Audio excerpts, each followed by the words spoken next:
नमस्कार, मैं अर्चना और आप देख रहे हैं हंगामा टाइम्स। हंगामा टाइम्स जिस तरह से आपको दिखाता है कि उत्तर प्रदेश के राजधानी लखनऊ में क्या खास हो रहा है, वहीं पे आदर्श समाज पार्टी के राष्ट्रीय अध्यक्ष जी से भी हम लोग खास मुलाकात करते हैं कि देश प्रदेश के मुद्दों पे वो क्या कहेंगे। जिस तरह से महिला सुरक्षा एक बहुत बड़ा मुद्दा है, सभी पार्टियां आती है महिला सुरक्षा के लिए बड़े बड़े वादे करते हैं, लेकिन जहाँ पे महिला सुरक्षा की बात आती है तो महिलाओं को अपनी सुरक्षा स्वयं करनी होती है। तो वहीं पे कल ही का एक मामला है, एक स्कूटी से पुलिसकर्मी एक महिला जा रही थी, कुछ मनचलों ने उसके ऊपर कमेंट किया। जब उन्होंने उसका विरोध किया तो उन्हीं मनचलों ने उसके ऊपर रॉड से जो है वार कर दिया। पुलिसकर्मी घायल हो गई और जिसको लेकर के नज़दीकी हॉस्पिटल में उसका इलाज चला। ये खबरें आप देख रहे होंगे सोशल मीडिया पे, ये वीडियो काफ़ी वायरल हो रहा है। जहां पर महिला सुरक्षा की बात है, वहीं पर एक पुलिसकर्मी महिला के साथ में इस तरह से अभद्रता होती है और उसके साथ में अभद्र शब्दों का प्रयोग किया जाता है। इसका विरोध करने पर उसके ऊपर जो है हमला भी करते हैं मनचले। तो इन्हीं सब चीज़ों को लेकर के, महिला सुरक्षा को लेकर के हम आज फिर से एक बार आए हैं चंद्रपाल जी से बात करने के लिए कि महिला सुरक्षा को लेकर वो क्या कहेंगे। तो आपका बहुत बहुत स्वागत। हाँ, नमस्कार। जब महिला सुरक्षा हमारा बहुत ही प्रश्न इश्यू खड़ा हो रहा है, क्योंकि सारे शासन प्रशासन के प्रयासों के पश्चात भी आए दिन जो महिलाओं के साथ जो कार्य करने वाली महिलाएं हैं उनके साथ ज़्यादा से ज़्यादा अन्याय और अत्याचार होता है और शोषण होता है, रेप होते हैं। और फिर उसके बाद जब जनता को पता चलता है तब गुस्सा आती है और फिर ईंट पत्थर फेंकते हैं। इससे और अशांति होती है और बढ़ता है और दुश्मनी बढ़ती है और फिर और ज़्यादा होते हैं। तो इसका तो कोई ना कोई सॉल्यूशन होना चाहिए और देखना चाहिए कि इसमें कानून के अंतर्गत जो महिलाओं को हमने अधिकार दिए हैं बराबर के संविधान के अंतर्गत, उन अधिकारों का सही प्रयोग हो रहा है कि नहीं हो रहा।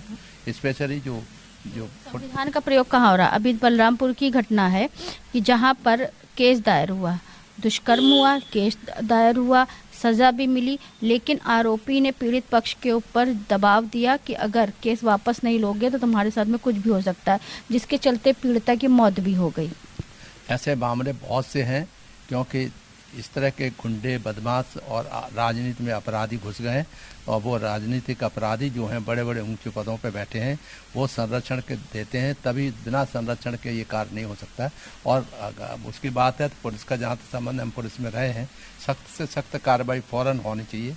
कार्रवाई में डिले होती है और धमकियों देने का मौका होता है। प्रतापगढ़ में एक ऐसे मामलों में कर देख रहा था, उसमें भी तमाम नर्स के कोई थी, उसके साथ अन्याय हुआ, अत्याचार हुआ और उसके कपड़े। पिछले साल की बात दलित एक लड़की के साथ में हुआ। हाँ हुआ, ऐसे ही मामला बहुत होते। दलितों के साथ ही क्यों होता है, ये भी एक प्रश्न सोचता है। दलित के साथ नहीं होता, सभी महिलाओं के साथ। इस सभी तरह की महिलाएं तो महिला है, कोई भी। क्योंकि अभी जो लखनऊ की वारदात है, पुलिसकर्मी महिला के साथ में ये हुआ है, तो जब पुलिसकर्मी महिलाएं सुरक्षित नहीं हैं तो आम नागरिक या आम महिला किस तरीके से? वही तो मैं कह रहा हूँ कि महिलाओं, मध्य प्रदेश का केस है, 90 साल वर्षीय एक महिला के साथ में हुआ। नहीं, इसी तरह के मामले आते रहते हैं। तो इससे सर जो भन्नाता है कि जितनी गुस्सा आती है कि भाई आखिरकार हम असभ्य इतने क्यों असभ्य हैं। फास्ट ट्रैक कानून आया, फास्ट ट्रैक कानून आने के बावजूद भी जो है इस तरीके से जो है अपराध कम नहीं हो रहे। अपराध कम नहीं होते, क्योंकि वो मैंने पहले ही कह चुका है, हमारी पार्टी कहती है राजनीतिक अपराधीकरण बंद हो, भ्रष्टाचार बंद हो, जातीयता खत्म हो। तो सारी देखोगे तो जातीयता इन्वॉल्व होती है, जहाँ पर महिलाओं के साथ होती है, स्पेशली दलित महिला होगी तो और ज़्यादा उसको वो समझते हैं कि इनके साथ जो चाह कर ले, क्या अंतर पड़ता है। कुछ लोग हंगामा करते हैं, बाद में ईंटें पत्थर फेंकते हैं, तो उल्टे उनको फंसाने के चक्कर में रहता है कि इनके रिश्तेदारों ने किया है, ये किया है। तो इसमें अभी भी गवर्नमेंट का जो रोल होना चाहिए, जिस तरह का एक्टिव प्रोएक्टिव एसओ का, उसका वो अभी एसओ का एक्टिव रोल नहीं दिखाई देता। और नहीं तो जो साइकोलॉजिकली और वैसे जो भय व्याप्त होता है तो मुश्किल होता है कि किसी लड़की की तरफ आँख उठा के कोई देख ले मौके उनको।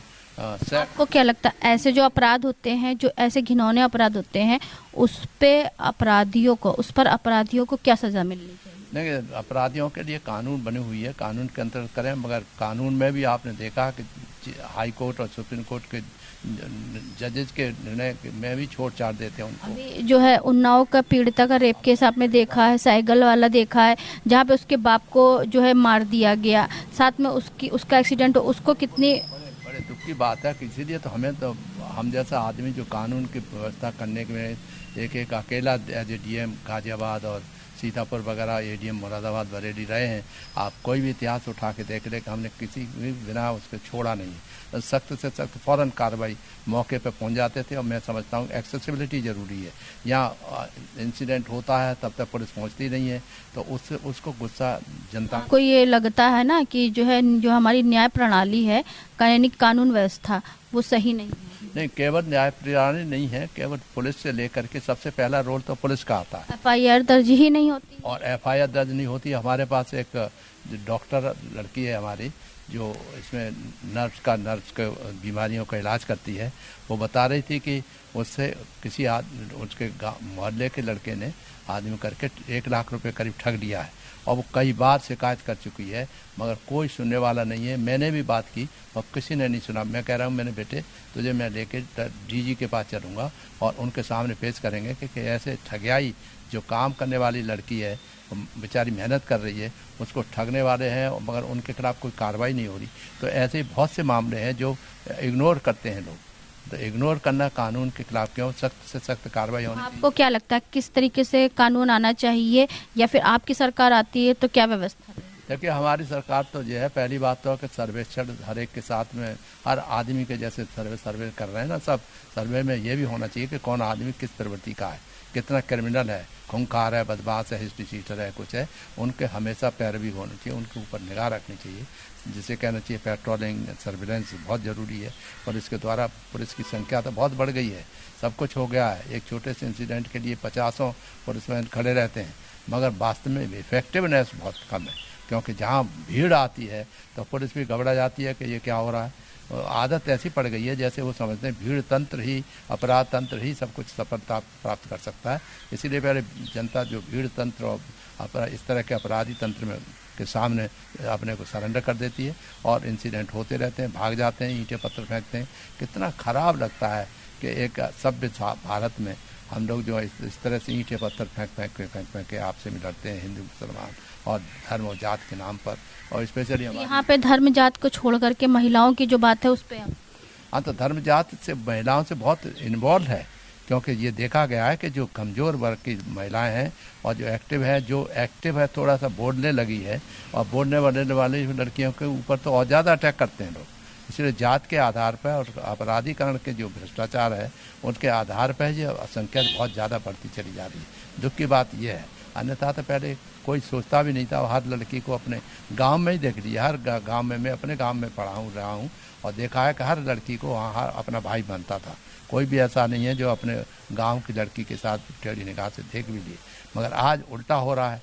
बहुत सी बातें किस्से सुनते हैं तो बहुत ही दुख की बात होती है, और समाज इससे खराब हो रहा है। और समाज जब तक अच्छा नहीं होगा, भाईचारा नहीं बढ़ेगा, और हर गांव के लड़के जो हैं, यंगस्टर्स हैं, गुंडे हैं, चाहे कोई भी हो, जब तक वो नहीं समझेगा कि मेरी दूसरी लड़कियां जो गांव की हैं वो मेरी बहन है, और उसकी रक्षा करना भी मेरा उतना ही फर्ज है जितना मुझे खुद की बहन का है। तो इसीलिए बहुत ही ज़रूरी है कि ये सब सारी सिस्टम में उथल पुथल हो, और देखें कि जो बदमाशी करता है वो पूरे गांव की जिम्मेदारी। सख्त कानून भी तो कुछ आना चाहिए ना। सख्त कानून जब तक नहीं आएगा, जब तक सख्त कानून नहीं आएगा तब तक है ना। कौन सा ऐसा है जो कानून की कमी हो? बहुत कानून है, कानून की कोई कमी। सख्त कानून की बात कर रहे हैं कि जब ये बताइए, जब किसी के साथ लड़के दुष्कर्म होता है, सामूहिक दुष्कर्म हो चाहे दुष्कर्म हो, तो उसको जमानत मिल जाती है। जमानत मिल जाती है, यही तो ये कमजोरी है, ये सिस्टम में कमजोरी। जमानत में सजा होने के बाद भी अपराधियों को जेल के अंदर ऐसे ट्रीट किया जाता है, VIP की तरीके से किया जाता है। अपराधीकरण बहुत ज़्यादा बढ़ गया है, उनको VIP की तरह ही। जब कोई दुष्कर्म करेगा उसको 2 साल 6 महीने या फिर इतने से छोड़ दिया जाता है, तो उसमें क्या डर रहेगा? नहीं तो आज अब जो प्रोएक्टिव जो है हमारे सुप्रीम कोर्ट जो प्रोएक्टिव हो रही है, मैं समझता हूँ कोई सुप्रीम कोर्ट के जजेज जो हैं ऐसा कानून ले जाए उसके परिवार में किसी को सरकारी नौकरी ना मिले, या फिर उसके परिवार को जो है देश से बाहर कर दिया जाए, या फिर उसको ऐसा कानून आना चाहिए कि जैसे उसके घर परिवार में किसी की शादी ना हो। नहीं, जैसे हमारे चीफ मिनिस्टर ने ये कहा कि साहब गलत कंस्ट्रक्शन किए गए हैं, ये किए गए हैं, इनको अपना जो तोड़वा देते हैं, तो वो देखते हुए ऐसा ही काम उस तरह का कि अगर आपका कोई रेप हो रहा है, कोई बदमाशी कर रहे हैं या उसके साथ जाति कर रहे हैं तो उसके खिलाफ भी सख्त कार्रवाई होनी चाहिए। काफ़ी एनकाउंटर हो रहे हैं तो लोग कहते हैं एनकाउंटर तो फर्जी है, तो ऐसा भी मौका नहीं मिलना चाहिए शासन के खिलाफ बदनामी का कि साहब वो जो गलत आदमी को एनकाउंटर में मार देते हैं, ये भी ठीक नहीं, ऐसे भी सोचते नहीं होगा। जो कानून बनी हुई है वो इतना अच्छी है, अगर उसको ठीक से इफेक्टिवली काम करें तो कोई हिम्मत नहीं कर सकता कि किसी लड़की के साथ बदतमीजी कर सके, कोई देख सके उसे उल्टी निगाह से। और नहीं तो बहस करें जी, हमारे डीजीपी साहब तो हमसे जूनियर, हम तो कहते हैं ऐसे अपराधियों को तो वकील ही नहीं मिलना चाहिए। पर वकील भी कोशिश करते हैं, अपने खूब चिल्लाते हैं, सुप्रीम कोर्ट तक चिल्लाते हैं, हर छोटे आइटम्स के लिए चिल्लाते हैं, अपने पॉलिटिकल जिसमें उनको फ़ायदा होने वाला है या भविष्य में उनको कोई स्थान मिलने वाला है, एमएलए एमपी बनने वाले हैं, तो इसलिए वो प्रमोट करते हैं कि अगर किसी जात के आदमी है और उसको प्रोटेक्ट करना है तो वो सब पीछे हो जाएंगे, क्योंकि उसे मालूम है कि इस पर्टिकुलर जात के सपोर्ट से हमारे एमएलए बन जाएंगे, हम एमपी बन जाएंगे। तो ये सबसे बड़ी खराबी है। तो राजनीति अपराधीकरण बहुत बड़ा मुद्दा है, और राजनीति अपराधीकरण की वजह से जो आते हैं लोग उसमें, वो बहुत ही ख़राब बात है। उसी की वजह से जो आगे बढ़ता और बढ़ावा मिलता है, और इसके लिए राजनीतिक अपराधीकरण पार्टियों से गुजारिश है, बड़े बड़े नेताओं से गुजारिश है, हाथ जोड़ के कहना चाहेंगे कि हमने सब त्याग इसीलिए किया है कि हम चाहते हैं समाज को सुधार हो, अच्छा समाज बने, मानव एक समान को रखें। महिला किसी भी महिला की महिला हो, वो देश की महिला है, हमारी इज्जत है, उसका रक्षण संरक्षण करना हर वर्ग के आदमी का है। कि दलित की महिला है तो दलित में थक गया सुनते सुनते, दलित। अरे भाई, दलित का शब्द को प्रतिबंध लगाइए ना, उसका मनोबल पहले से ही आप गिराए बैठे हैं। हजारों वर्षों से दलित के नाम पर उनको दबाया गया है, उनके साथ कुचला गया, उनके साथ अन्याय किया गया, उनको कीमत नहीं दी जाती, उनको मजदूरी करते हैं उसकी कीमत मिलती नहीं है। तमाम बातें हैं, हमने बहुत लिखा है, सारे जीवन भर इसी में लड़ते रहे, और जब तक ये सब गंभीरतापूर्वक विचार नहीं किया जाएगा तो नहीं होगा। चंदपाल जैसे आदमी को तो ये अपने पार्टी में वहाँ पर क्या नाम डिस्कशन करने का मौका मिलता है ग्रुप में, ऊंचे से ऊंचे लेवल को, तब फिर कर देखें, बताएं, हमारी बातों का जवाब दें। हम जानते हैं कि ये सब जानबूझ के जात के आधार पर होता है। ये आपका उन्नाव की बात हो रही है जिसमें सेंगर जो आदमी है, बताइए इतने बड़े बड़े नेता उसमें एज ए पार्टी बन के सपोर्ट किया, उसको क्यों किया? ऐसे बहुत से लोग हैं जो सब। और वो खिलाड़ियों का देखा था मामला, क्या नाम उसका, जैसे क्या है, वो पता लगा कि पहलवान लड़कियां थी, उनके साथ भी बदतमीजी हुई। और ये बहुत मौका है, क्योंकि वो तो लड़की बेचारी घर छोड़ के जाती है, ट्रेनिंग लेती है, उनके लड़कों के साथ खेलती भी है, काम भी करती है भविष्य में, क्योंकि ब्रजमोहन सिंह हाँ जो है, अब उसको उसके खिलाफ कार्रवाई चैलेंज करते हुए वो आदमी सब कुछ पा गया जो उसे नहीं पाना चाहिए था। उसके लड़के को अंत तो गत्ता कुछ नहीं है, तो इसी भाजपा सरकार ने लड़के को भी एमएलए एमपी बना दिया, क्या बना दिया। तो ऐसे तमाम लोग हैं जिनके बाप जो क्रिमिनल रहे हैं, उनको टिकट किसी तरह से सुप्रीम कोर्ट के ऑर्डर के अनुसार नहीं मिलना चाहिए, मिलता है तो फिर क्या करें, तो अपने लड़के को खड़ा कर देते। सरकार तो चाहे जो भी हो, महिला सुरक्षा कहीं नहीं होती, क्योंकि जब मुलायम सिंह यादव जी की सरकार थी तो उन्होंने ही बयान दिया था कि अरे लड़कों से तो गलती हो जाती। ये भी एक इस तरह के बयान जो बड़े बड़े नेता हैं उनको नहीं देना चाहिए, क्योंकि उसका एक मुंह से निकला हुआ शब्द जो है उसका बहुत महत्व। मायावती जो मुख्यमंत्री बनी हैं, उनका ही केस आप देख लीजिए। तो वही तो बता रहा हूँ, कैसे उनके साथ भी अटैक हुआ था, तो वो बना और वो बनी, मगर वो चीफ मिनिस्टर जब बनी तो उन्होंने भी उस तरह से क्रिमिनल। चीफ मिनिस्टर होने के बावजूद भी वो सुरक्षित नहीं रही, तो फिर क्या आगे हो? नहीं तो इसलिए क्योंकि सारे लोग ये देखते हैं, करे ये दलित जो चीफ मिनिस्टर बन गई, एक दिल में अंदर से घृणा टाइप की जो भरी हुई है 11 वर्षों से, वो निकल नहीं पा रही। इसलिए एक बार हो गई, उसके बाद सतीश मिश्रा जी ग्रेट कहते घूम रहे हैं क्या पंडितों के सपोर्ट से हो गया। अब अभी फिर चिल्लाया जा रहा है पंडितों की तरफ से हो गया, पंडितों की तरफ से हो गया। अरे भाई, ये बात राजनीति में क्यों लाती हो कि कौन धर्म का कौन जात का आदमी है, क्यों इसको परेशान किया जा रहा है, क्यों नहीं परेशान किया जा रहा है। हम अपनी बात कहेंगे तो बहुत लंबी फहरिस्त होगी, कभी ले लेना इंटरव्यू हमारा सबके सामने कि बुलाइए और लोगों को, सबको। बहुत से चीफ मिनिस्टर तो अब नहीं रहे, मगर चीफ मिनिस्टर हुए, प्राइम मिनिस्टर के, गवर्नमेंट ऑफ इंडिया तक हम रहे। हम सब जानते हैं कि किस तरह से जात के आधार पर लोगों को पीड़ित किया जाता है, जात के आधार पर लोगों को प्रमोट किया जाता है।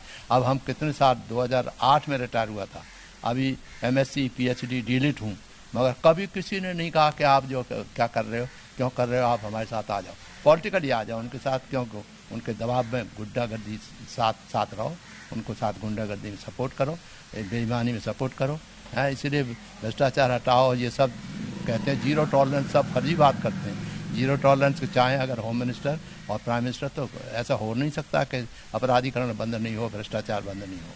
अगर चाहें तो बिल्कुल बंद हो सकता है। और भ्रष्टाचार तो ऊपर से चलता है, सपोर्ट ऊपर से चलता है कि ऊपर के जो नेता हैं वही अपने छुटवैयों को सपोर्ट करते हैं और उनको रुपया तक देते हैं कि जाइए ये करिए, बदमाशी ये करो, जिससे शांति भंग डिस्टर्ब हो, और फिर उसके बाद से एक बार फिर से हम आपको खास मुलाकात के लिए लेकर के आए थे आदर्श समाज पार्टी के राष्ट्रीय अध्यक्ष चंद्रपाल जी से। तो जहां पे हमने उनसे बात करा दिन प्रतिदिन महिला सुरक्षा को लेकर जिस तरह से वारदातें बढ़ती चली जा रही हैं और महिला सुरक्षा पे सवाल उठ रहे हैं, तो महिला सुरक्षा को लेकर के वो क्या कहना चाहेंगे। क्योंकि कल ही की घटना है जहाँ पे एक पुलिसकर्मी महिला के साथ में छेड़खानी हुई। जब उसने उसका विरोध किया तो हमलावर ने उसके ऊपर रॉड से हमला कर दिया, जिससे वो गंभीर रूप से घायल हो गई। तो जहां पर देश और प्रदेश की सरकार महिला सुरक्षा के लिए बड़े बड़े वादे करती हैं, जब पुलिसकर्मी महिला, एक पुलिसकर्मी महिला ही सुरक्षित नहीं है तो आम महिलाएं क्या सुरक्षित रहेंगी। इन्हीं सब बातों को लेकर के हम आज बातचीत करने के लिए आए थे आदर्श समाज पार्टी के राष्ट्रीय अध्यक्ष चंद्रपाल जी से। तो इसी के साथ मैं अर्चना आपसे जानना चाहूंगी। धन्यवाद, बने रहिएगा हंगामा टाइम न्यूज चैनल के साथ। हंगामा टाइम्स की तमाम खबरों को देखने के लिए हंगामा टाइम्स को सब्सक्राइब कर लीजिए और बेल आइकन दबा लीजिए। अगर आपको ये वीडियो अच्छा लगा हो तो लाइक बटन प्रेस कर अपनी प्रतिक्रिया हमारे कमेंट बॉक्स में देना मत भूलें।